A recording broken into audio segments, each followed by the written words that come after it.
La première révolution industrielle de l'Afrique, du Congo, a été lancée par son promoteur ce lundi 19 novembre 2018. Axée sur l'environnement, celle-ci vise à lutter contre le réchauffement climatique par la substitution des énergies fossiles en énergies renouvelables grâce à la physique-chimie et la biologie à Magnon. Nous sommes capables de créer toutes les énergies qui sont non polluantes.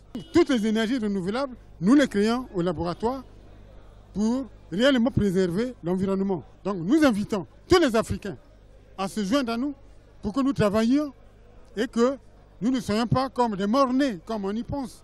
Les travaux du Dr Itou Sibara posent la problématique de l'impact des ressources naturelles sur l'environnement dont les plus polluantes sont utilisées à 85% contre 15% seulement pour les énergies renouvelables. L'intérêt de cette révolution est aussi de placer le Congo et l'Afrique au premier plan des producteurs d'énergie renouvelable. Mais les experts attendent les effets de ces découvertes sur la société. Une révolution, c'est quelque chose qui se constate après les transformations que les éléments révolutionnaires, par exemple des découvertes comme celle-là, apportent au niveau de la société.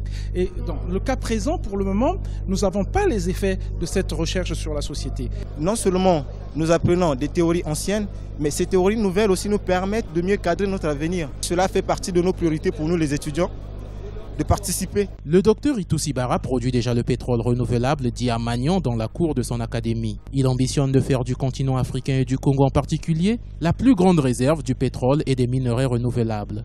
La révolution scientifique industrielle de l'Afrique qu'il vient de lancer devra s'étendre jusqu'en 2050.